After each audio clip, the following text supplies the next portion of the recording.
Hello everyone, welcome back to our YouTube channel, Happy TV World, and I'm Samy.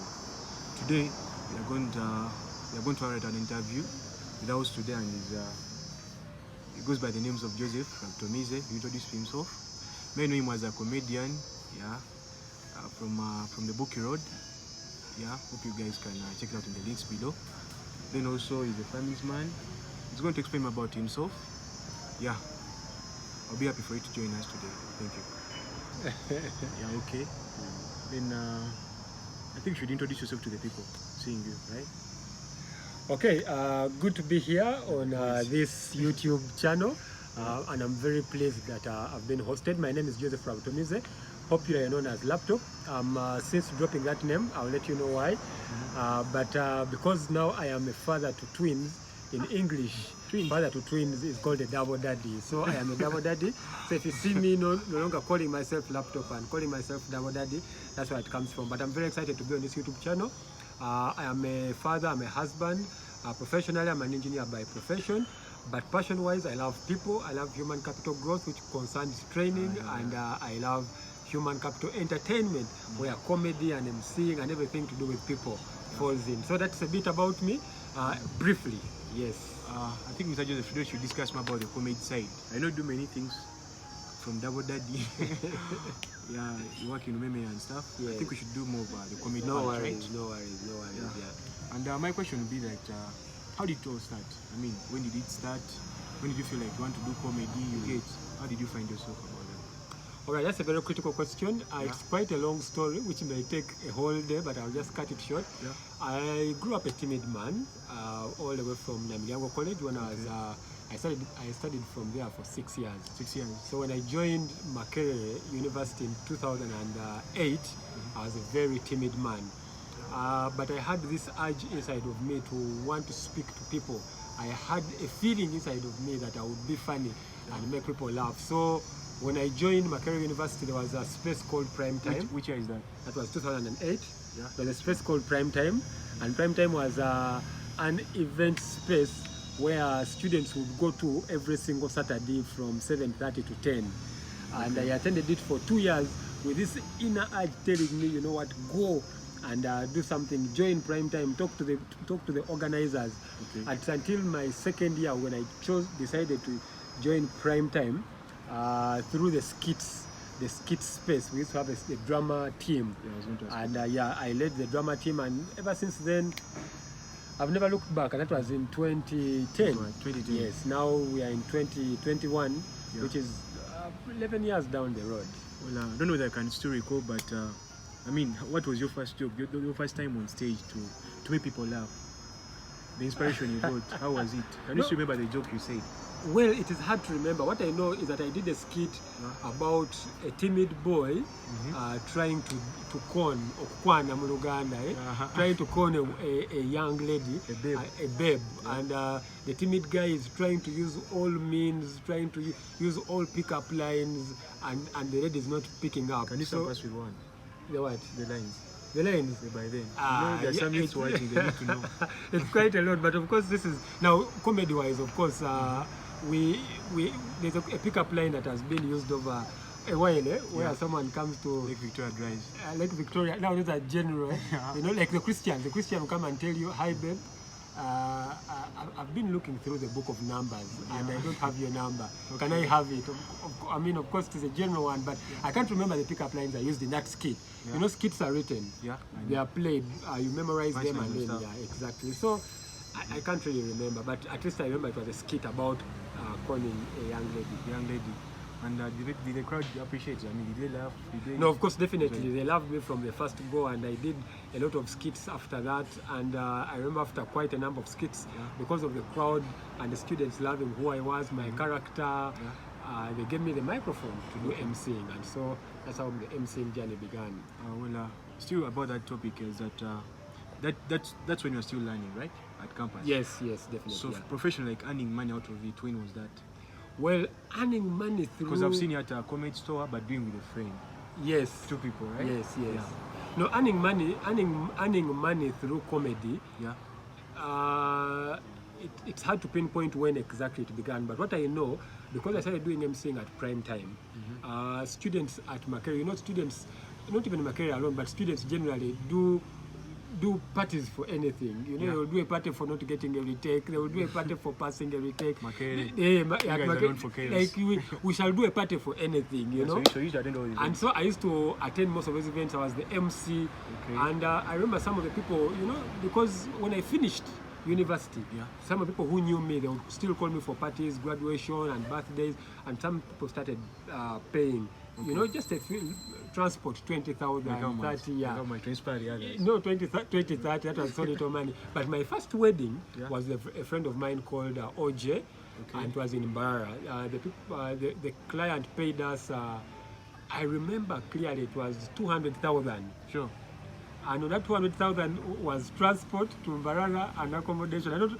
I wrote in my book, I think we must have gone away with around 30K. After transport to and fro to Mbarara and then residing in Mbarara for 2 nights, because if the wedding is on Saturday, you can't go on Saturday morning, you have to go Friday night, and then you finish the wedding and then you sleep. So that was the first time I earned from MCing. Then comedy, we performed as a duo, as a single person, National Theatre, Comedy Store, you know, Pablo Live, U-Turn. I've stepped on all those stages, both as a duo and a single. Well, speaking about MCing and comedy, are they all the same or they different? Can someone doing comedy also do MCing? I mean, are they in the way attached? Yeah, simple. Yeah, they are interrelated, though it's not a must. You can be a comedian who is not an MC. Also, you can be an MC who is not a comedian. Many. But now the advantage that myself have and my team, we started a company called the 360-degree MCs, an 8-member team. We are both comedians and MCs. So MCing is also an art, just like comedy is. Yes. So you can be an MC but not a comedian, and you can be a comedian. We have very many comedians who are not MCs. Now we are glad that we are both MCs and comedians. So then I also want to ask you, who are your top 5 comedians? Top 5 in Uganda. Don't go abroad. Here in Uganda, your top comedians as per now, the ones you know. Well, the first one is myself. I know you out. You should cut yourself out. Yes, I love OJ's jokes. OJ is because he's my partner. I know how he comes up with jokes. I love OJ. I love Pablo. Some are big. Yeah, some are big. I love Pablo's jokes. You lost in campaigns, Pablo. Yes, but it's a good start because there's nothing which is straight. Yeah, so I also love Okello's jokes. Quite good. Uncle Mark. He makes the example. Yeah, Uncle Mark is good. I love who? Danny O'Mara.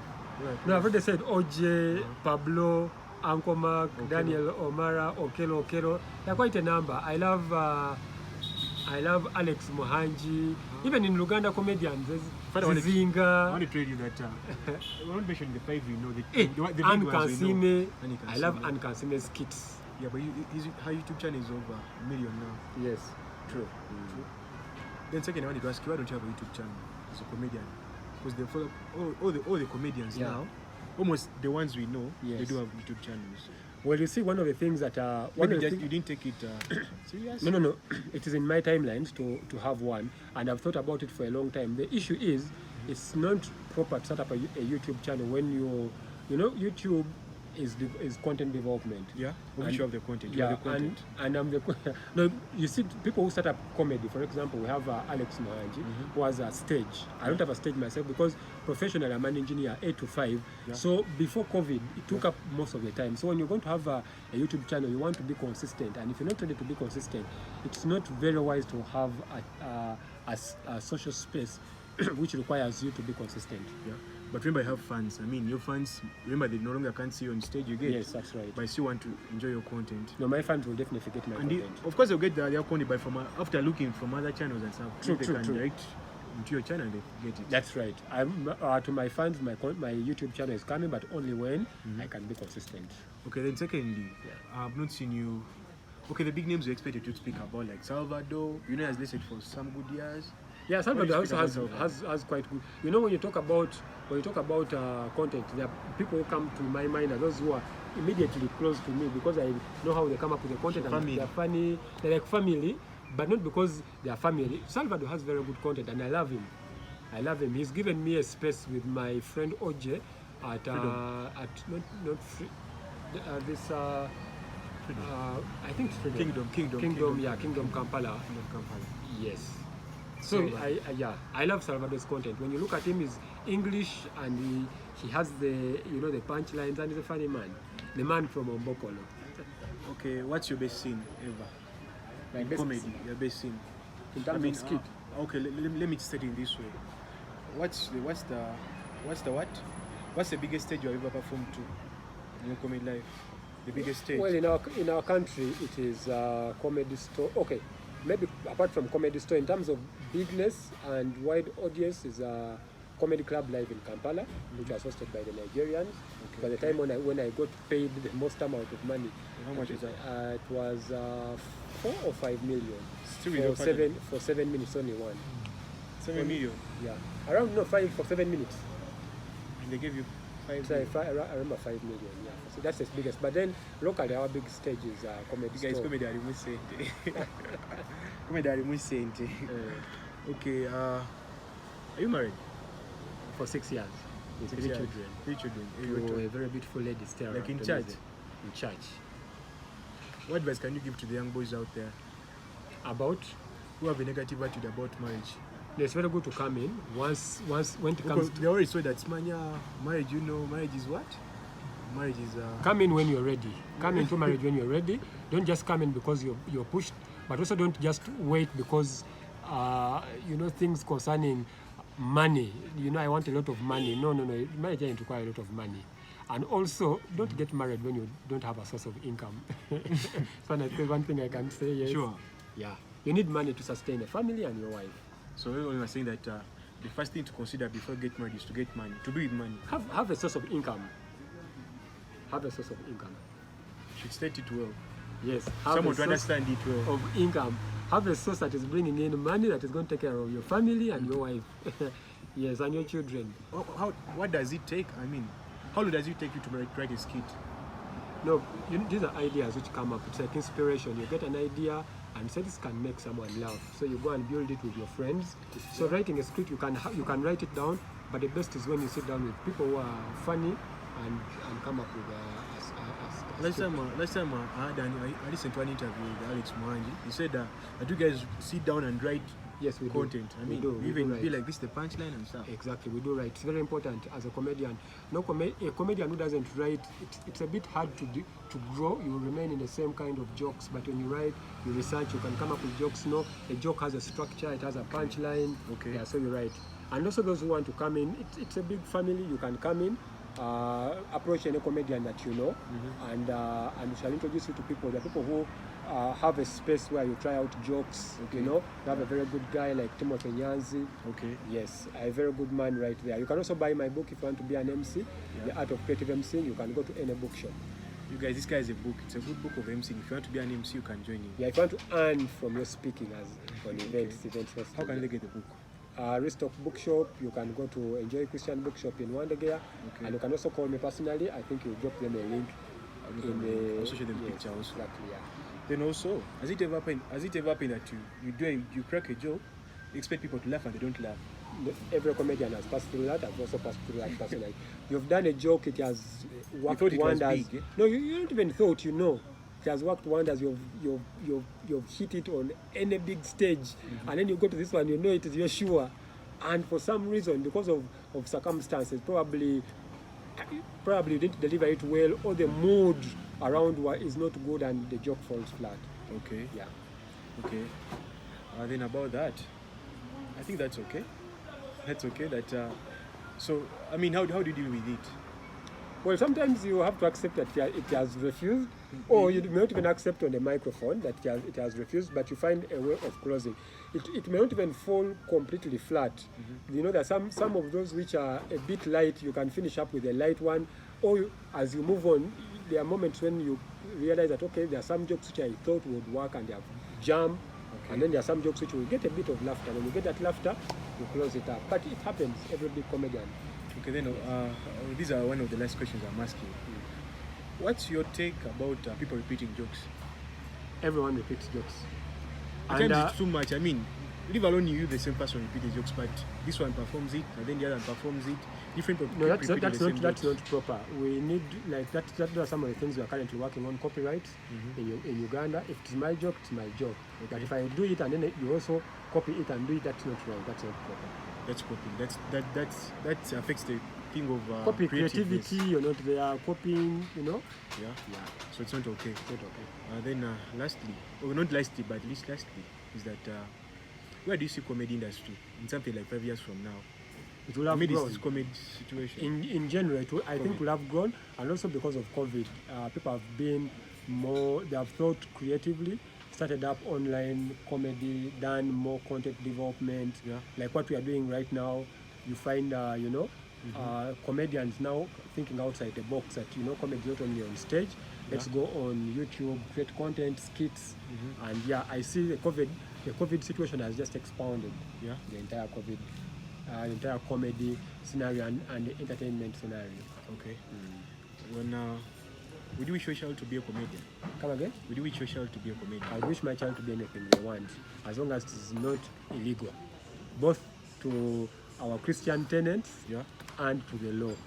I would wish my child to be anything. I'm an engineer, but who is a comedian. I've performed on all our company parties in Mirembe. Someone cannot imagine how does an engineer who is a manager be a comedian. Will they take you seriously? Just need to know where to draw the line, and yeah, take it on. Yeah. So I would wish my child to be anything. The last question. This is the last one, guys. Why comedy? Why comedy? Passion. We don't go to comedy just to make the money, because if it is the money, you will fail immediately. But now we do comedy, you reach a point where it's no longer about the money, and the money comes in to pay for your passion, but the passion first, because you want to make people laugh. And comedy is a very hard. It's one of the hardest jobs I know in the world. It is hard to make people laugh simultaneously. Very hard to come up with jokes. It takes work to do comedy. So why comedy? Passion. And yeah, it improves people's lives. We've done comedy. Being a Christian, I've done comedy in many of the big churches in the country. So I pride in the fact that my jokes can add value to someone. To Yeah. people. Okay. Well, guys, thank you, Mr. Joseph. Thank you. Give us another chance. Thank you so much. See you again. All right. Guys, subscribe to our YouTube channel for more content like this. It's called